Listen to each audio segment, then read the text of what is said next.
Hey everyone, happy Tuesday. 89 degrees.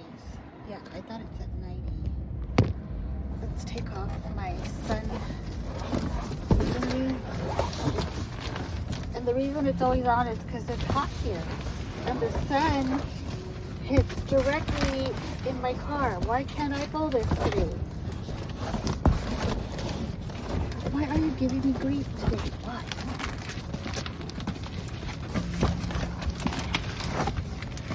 Got it. It's really thick. It's not like my other piece of foil that I have. I finally decorated. I can show you from this angle. That way my number doesn't come out. I think it's cute. I think it came out cute. Where's my hat? Oh, it's all the way up there. I put my hat on top of the light.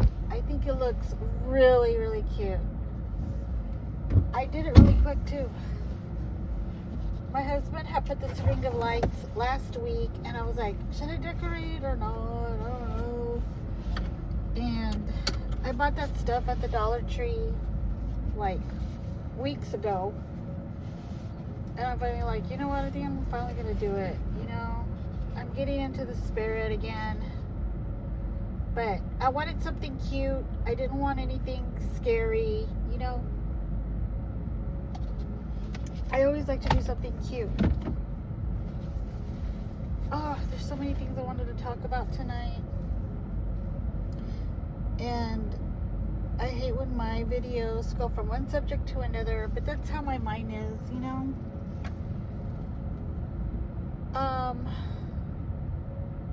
Okay, first, let me talk about, my son had me watch over the weekend, binge watch, should I say, The House of Haunting Hill.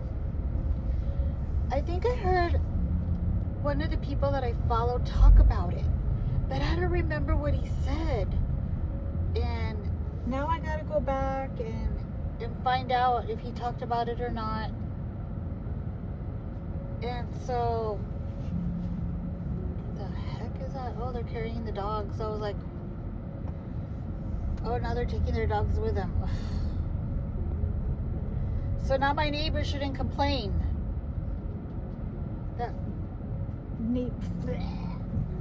I don't want to call her a bad name. Special K should not complain. Because they're taking their dogs with them. She's always complaining like, they're disturbing my peace. Never mind the peace you disturb, lady. Literally. Anyhow, let's not talk about her. I don't want to talk about her today. So yeah, we were binge watching that series on Netflix. First of all, why is it that every series or movie in Netflix has to involve high content? Why? Why? Do you know how uncomfortable that was for a scene to come out and my son is right there? You know, I had to tell him, can you forward that, please? Because, yeah, I'm not too comfortable with a scene like that and you right next to me. You are my son. You know, you are my baby, my child.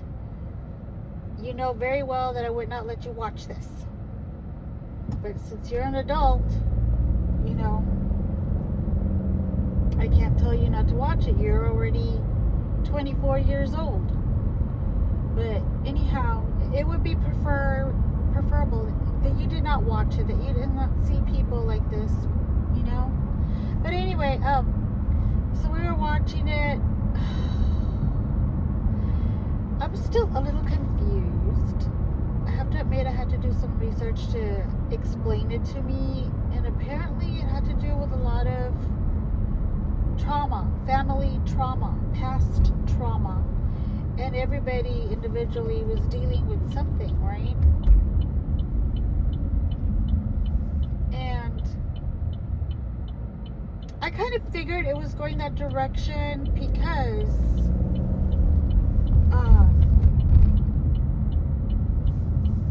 there were some things that seemed kind of like off to me.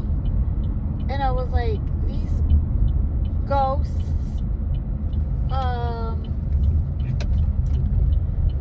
they were scary, but I felt like they represented something, you know? And then I was starting to ask my son, well, is Nell even real? Like, is she even real? Yes, she is real, by the way. But you all have to watch it. I thought it was so good. I don't know what other YouTubers have said about it, but I thought it was really good. It was very entertaining. It was like thrilling. It was sad. It was so many things in one, you know, and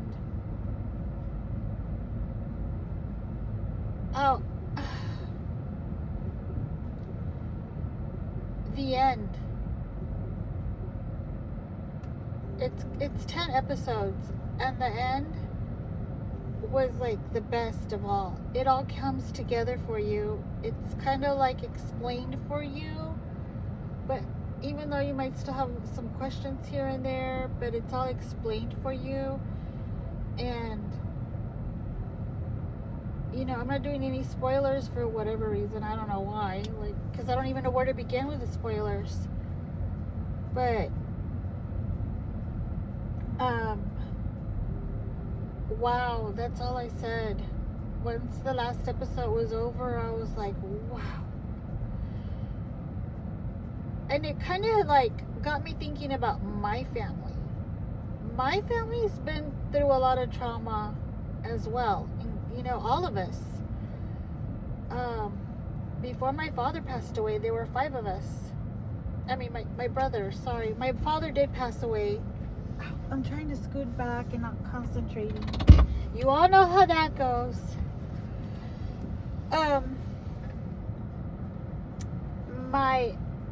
It's 5 of us, and my brother did pass, and then my mom, and of course my dad passed when I was 6.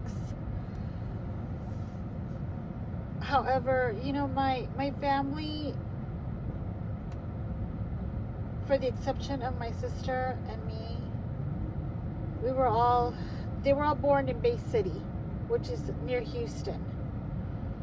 And they lived in a home over there. The home over here, apparently they were renting out. My mom would, I don't know how she would stay on top of it, how she would collect the rent. She never even told me about that. She never told me if they had to mail the check or what. But, you know, during that time when my brothers were around and my sister, my mom was already having affairs, and they knew about it. They didn't understand it, even though my brothers were already adults. My sister was still little, but they didn't really understand it. But they did not want to hurt my dad, our dad. And then, you know, my father was like telling my mom at the time, like, he wanted to move back down here. His mother lived around here, and she wanted to stay up there, but he was like, no, we're gonna move back down here, you know, to where I live. And she had a hard time getting the people that they were renting the house to out. But she finally got them out. You know, she told them, no, we're moving back in. You guys need to leave. And I believe that those renters, they did something to that house to where things were happening.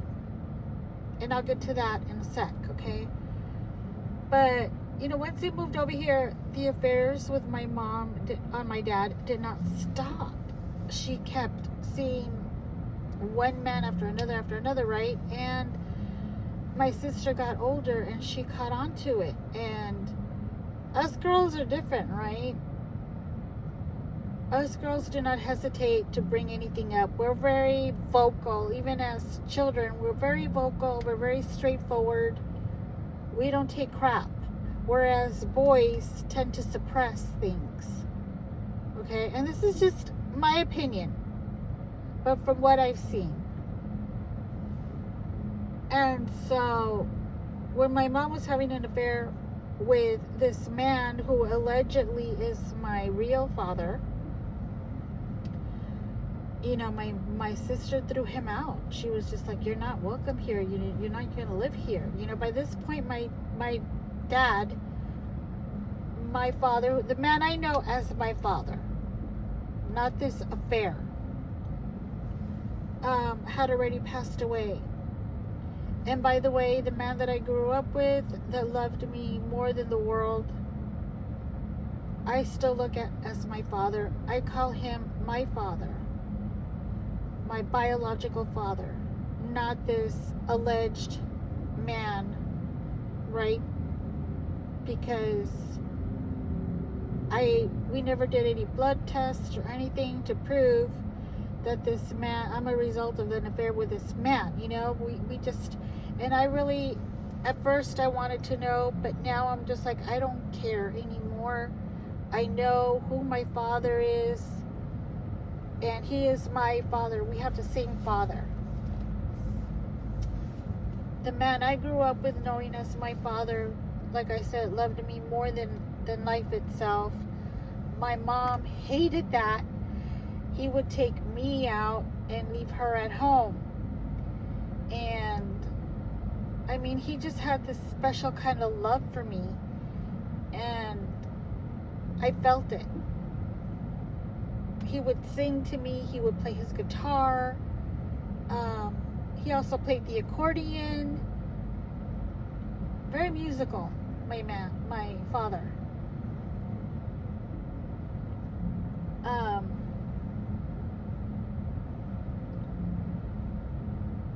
When he passed away and my mom was seeing this other man who was a nasty man, and that's why I don't even want to know if he is my father, because he was a nasty, and he even he tried coming over one time. My mom even cheated on him, and he tried to come over one night when I was alone. He called and I answered, and he asked for my mom, and I said, oh, she's not here. And he was like, oh, so you're by yourself? And I was like, yes. And then he's like, oh, can I come over? And I just hung up. And then he ends up calling back and, you know, asking the same thing. And I said, my mom's in the shower. She said she'll call you later. And I hung up. I was scared all that night. I spent it in the bathroom because in my head, as a little girl, I was safe in the bathroom. Even though it was a Jack and Jill bathroom, which means the bathroom was in between two bedrooms. It was only a 2-bedroom, 1-bath house that I grew up in. And in between the 2 bedrooms is the bathroom. And there's like a door on either side, right? Well, those doors on one of them, on one side, it would close, but it wouldn't really stay shut. I mean, you could push it open if you wanted to, you know? But, and I found that out as I was a teen. You know, but as a child, I thought, oh no, I'm safe in here, you know? And I would go in there with a knife. And I would stay up till midnight, till my mom got home. And that not only happened that night, that happened every weekend when my mom would go out, either with her friends, with another person, on a date, or to a dance. Anytime my mom would go out, I would be in that bathroom. I would be like, okay, yeah, sure, I'll be fine, you know? And as soon as it started getting dark outside, I would go in there, lock the doors, and have every light on in the house. I wanted no lights off, including the bathroom. Now, I don't remember if I said this in a video or not. I'm pretty sure I did. But I would also sit outside in the front. When my mom would leave, I would be so scared inside that house for whatever reason. You know, even there was nothing going on. I want to blame it on horror movies. I would watch a lot of horror movies. I would watch Elvira Up All Night, or was it Rhonda Up All Night? I would watch Elvira, and I would watch Rhonda Up All Night. That Billy Bob, I guess that was his name, he would come on also. Tales from the Crypt, The Hitchhiker, which was also high sexual content that I shouldn't even have been watching, but hey, I was alone. There were many of those horror movies that I would watch, and they would freak me out. So any weekend that my mom would leave, I would sit outside in the front, and I would just look at the moon, and I would talk to the moon, and to me, God was in the moon. So I was talking to God the entire time and not even really knowing that I was already starting a relationship with God, you know. But there was just something really eerie about the house all the time. And even as an adult, you know, as a teenager, let me back up. As a teenager, I had some things happen, yes. One of them, and this is kind of funny, but it was mean. I was already falling asleep. I had the stereo. I had a stereo that my sister left behind when she got married. And I was already falling asleep. And then all of a sudden there was like a bang on the window, the bedroom window. And I was like, what's that? You know, and of course I woke up immediately. And then there was another bang, and then another bang. And I peeked outside and I couldn't see anything. And so then I would close the curtain and I would keep hearing these bangs. And I finally called the police myself and told them what was going on, you know, gave them my address, told them what was going on. My mom later found out that it was some kids that lived in the back that were throwing oranges at the house. Why they would do that, I don't know. But that was rather mean. And I mean, my mom was a single mom. I don't know if she spoke to that family or not to tell them not to do that, but they never did it again. Now, aside from that, I did have two friends over one time when they were remodeling the inside of the house, and we were staying in the garage. And in the garage, there was a room where my brother, one of my brothers, the one that passed away, he used to live in there. It was like a studio that he fixed up as a studio. And we rented that room out a lot, you know, to people. My mom even had a friend stay in there with two kids. Nobody ever said they experienced anything in there, except for my brother, the one that passed away. He would stay in there, and one time, I will never forget it, he came in white as a ghost to the house yelling, and it was at night. And my mom was asking him in Spanish, you know, like, what's wrong? You know, what happened to you? What's wrong? And he was saying, I heard a voice in there. It was Dad. It was Dad. I know it was Dad.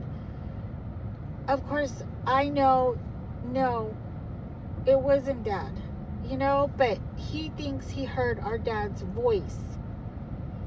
And, you know, I don't know much of what happened after that. I don't know if he kept experiencing anything or not, because I don't remember him ever coming to the house that way again. Shortly after, he did meet somebody. He got married. His wife also passed a year after.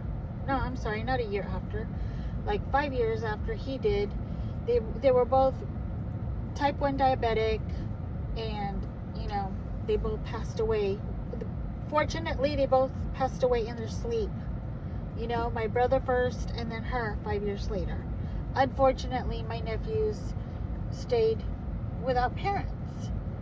You know, they're adults now. Well, one of them is in their last year of high school. The other one's an adult already, living with a girlfriend. The other one, the younger one, is living with his grandma still.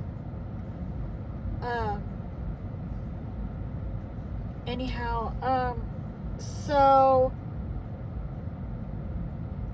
that was one instance that happened in that studio in the garage. As far as the house, I had 2 friends over. We decided we were going to play with a Ouija board. I purchased that Ouija board at KB Toys. I believe that's what it was called. And they came over. My parents, my mom, my stepdad were in the garage in the studio. We were in the house. The house was dark. We lit a candle. And we played with it, and it did move and everything. We spoke to somebody. I don't remember the name of the person we spoke to, but supposedly it was a child. I was like totally oblivious to what we were dealing with. Okay, I didn't realize that a Ouija board was actually a portal, you know, to, I don't even like to say the word, but in Jesus' name, to demons. You know, and anyhow, we did that. We left it at that. We never played with it again. I tried to look up on how to get rid of it. They said even if you throw it away, you know, it might come back, whatever, you know. I threw it away. I didn't know what to do with it. I just threw it away.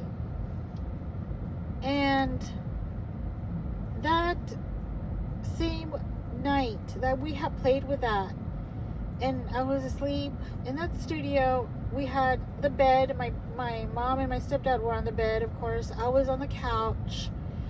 Everything was off. They don't like to have anything on. It was dark, but you could still kind of see through the light of some of the light that coming in through the window, you know. You could still see something. And so I was like sound asleep, and then all of a sudden I felt something touching my toe, and I was like, I moved like that, like, you know, and I thought it was maybe like my mom or something, maybe checking on me or patting me or something, you know. And then I felt it even stronger, and I woke up. I opened my eyes, and I saw a lady standing there. And now, at least fortunately, this lady didn't look evil. I mean, she looked like she was like back in the day, like, I don't even know what year to reference it to, but if you know Mrs. Butterworth, you know, with the apron and the bonnet, exactly like that. It was like I was seeing a life-size Mrs. Butterworth. That's what she looked like. And she was startled by me. I saw her touch her face with her hands and go, like that, you know? Of course, I didn't hear her, but I saw her say, you know, do this expression. And I screamed. I was like, you know, and my mom woke up and she's like, what's wrong? You know, in Spanish. And, you know, I was telling her, and she's like, there's nothing there, you know, you were dreaming. I know what I saw, you all. I know what I saw. And then after that, my mom just thought I was going through some mental phase because I wasn't able to sleep. I was never able to get a good night's sleep in that house, you know, and they actually thought that somebody did something to me, because even there was an instance when my mom and my stepdad were in the kitchen eating, and I would be falling asleep in the bed. Like, how could I not feel safe? They're awake, you know? But I would see things in the window. I would see things outside the window, shadows and things. And I would start screaming, and I would tell her, there's something out there, there's something out there. And my stepdad would get up and go outside, go around the house. He would throw holy water around the house And he told my mom, they did something to your daughter. Somebody did something to your daughter. And she was like, nah, she's just crazy, whatever. And these things kept happening, you all. Like, I would see like something standing in the doorway. So then after that, I started closing the door, because I would have the door open all the time. I would start closing the door because I was like, And it just kept happening throughout my teenage year into my adult years, even till recent, that I talked about, that I had that sleep paralysis. The worst sleep paralysis that I had was when I was pregnant with my older son. I was laying on my back, of course, couldn't sleep any other way, and all of a sudden I felt a tightening in my neck. And when I reached to my neck, thinking, oh, maybe I just have the blankets pulled too high up, I felt a hand, an actual hand. It wasn't a dream. It wasn't sleep paralysis. I felt a hand, and I couldn't scream. I tried my best. I was running out of air. I didn't see anything. I had my eyes open and I couldn't see anybody there, but I felt the hand, until suddenly a very loud voice said, no. Very loud and firm like that. No. And the hand released me. Till this day, I say it was God. Because only God is able to command those things to go. Now, hear me out. I know that as Christians, we can do it as well. I know that now. But we can only do it through the power of God, of Jesus, through Jesus' name. I wasn't a Christian back then. Back then, I did dabble, like I said, in Ouija boards. I dabbled in tarot. I was trying to learn how to do tarot, because my mom would take me with her to get readings, and I was so intrigued by it, and I said, I want to do this. I want to learn how to do this and charge people, and make some money here. I dabbled in some witchcraft with candles and such. I even learned a trick on how to do like some spells with parchment paper. There were just things that I was learning along the way, and praise God, I renounced all that way back then, and I can't even touch any of that stuff now. But my son and I went to this place called the Witch's Nest. I had a hard time staying in there. I felt sick the entire time. He wanted to see what they had. He bought a body butter, and no, it didn't have anything in there. No, it wasn't like a spell body butter or anything. It was just regular body butter. And I was even thinking about getting a crystal for my daughter-in-law, because she's really into that stuff, but I couldn't even touch them. I didn't want to touch them. And it wasn't because it was fear. I just knew it was wrong. So we left, and I remember still smelling that place on me. And even after I washed my hair 5 times, I still smelled it on me. It's a smell that you can't forget. Anyhow, so back to the house. I might have to continue tomorrow night. But back to the house. There were already things in there going on. There were things going on with my family that they experienced, and we never faced it head on. My sister, she's still carrying all of this resentment, all of this hate and bitterness towards my mother and towards me, because she couldn't understand why my mother favored me more, why she helped me out so much and not her. But it wasn't even like that.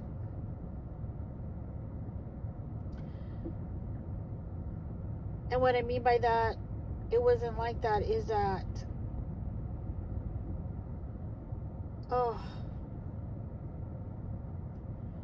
I don't know if I could even describe it, but I was already from someone else, allegedly, and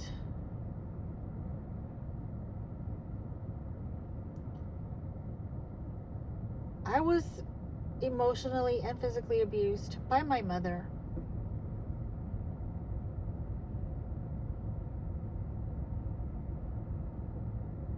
And all my sister saw was my mother loving me more.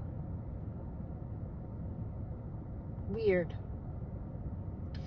Another thing I want to say that I just remembered that I was thinking about is that, I don't know if it's associated with this or not, but my mom told me that she had to have a cesarean with me because I had the umbilical cord tied around my neck when I was already ready to come out. She couldn't deliver me naturally because of that. I would have choked to death. And you want to know what the weird thing is about that? Is that I could never wear like a turtleneck or like this t-shirt that I have right now that's so close to my neck. I feel like it's choking me and I'm constantly pulling it down. To this day, I still feel like if I have something too close to my neck, it's choking me and I can't stand it. That's why when I buy a necklace, it has to be those long necklaces. It can't be one that's close to, I can't wear chokers. And even with a regular necklace, I still feel like it's choking me. And I'm just like, it's choking me. I take it off. So I'm like, it's choking me. I can't. But isn't that weird that I feel like that? And then knowing that I was like, I had the umbilical cord wrapped around me as a fetus. This is weird. It's weird. But I do believe that, you know, there's something that God gave me, a gift that God gave me. And one of the gifts is to pray for others. And He would give me dreams of something that would happen or had happened or is happening. And He would want me to pray for that person. But those dreams were so heavy and so nightmarish that I asked Him to please stop. I couldn't take it. And unfortunately, you all, that's where I'm going to end tonight. I will pick up again tomorrow to tell you more about those dreams and more about the house and my family. Love you all. Thank you for listening. Love, hugs, and prayers. Bye.